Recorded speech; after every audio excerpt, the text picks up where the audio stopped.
President Cyril Ramaphosa will deliver the eulogy at the special official funeral of the late former Minister of Finance, Tito Mboweni. The official funeral will take place at Nkwankwa Stadium in Tzaneen in Limpopo. The motorcade carrying Mboweni's remains arrived in Kloof earlier for a private service. It was then taken to Sasekani Village for viewing by relatives and some members of the community.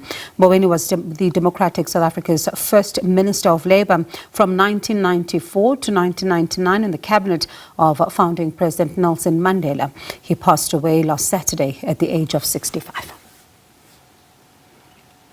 All right, we take you now to this story, the home of the late governor in Sasekani Village near Tzaneen, and that's where Mfundo will be in conversation with Lutendo Bobodi. All right, indeed. We are joined by SABC News Reporter Lutendo Bobodi. Lutendo, good afternoon. We understand the body of the late former minister has arrived at his home. How has the viewing been proceeding? Thank you so much. Another man with a rich legacy, as you said earlier on. And of course, as you said, the public viewing has been concluded here. Public, not, as I said earlier, not in the sense that everyone is allowed or all and sundry is allowed to view. But of course, certain members of the community, Sasekani, and also certain relatives were allowed to view. Of course, members of the community, the media, and all others were allowed to view the coffin, but close members of the family and relatives also viewed the body itself, which is now inside the house. You know, public viewing is peculiar depending on which community you come from. Here, this is how it's done. Members of the public can view the coffin, while close relatives and family can view the body itself. The body, of course, is inside, and in the next few minutes,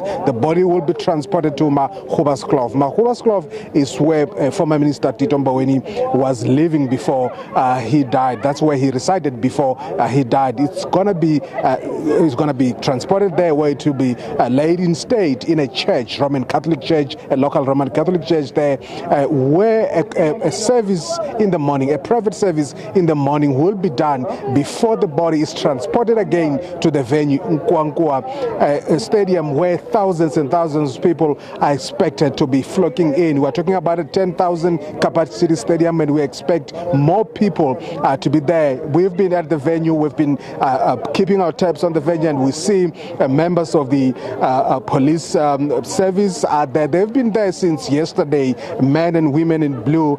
They're just to make sure that security is tight. They are always on high alert.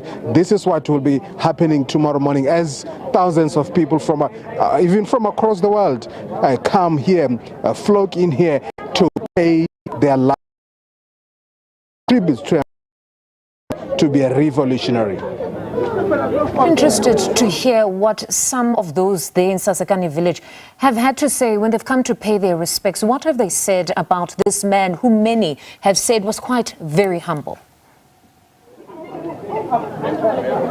Look at the village. Just look at the dusty road. And it's an underdeveloped village. Nobody knew about this village until Tito Mboweni himself announced to the public, you know, in some way that he comes from this village. It's underdeveloped. Remember, he was born here 1915, and you can imagine how this village was back then. It's somebody called it a scattered village. No running water, housing not up to snuff, you know, the lack of basic service delivery, you know, it's glaring. But this is where he comes from. And of course, people here believe that this is a man who was shining the light on this particular village, and they feel that they are saddened by his death. Those particularly who knew him, because he would always visit his family house here in Sasekani, and those who knew him say he was a man who had the interest of this village at heart, and he wanted to see it develop. But most certainly, I'm sure a number of those from Sasekani Village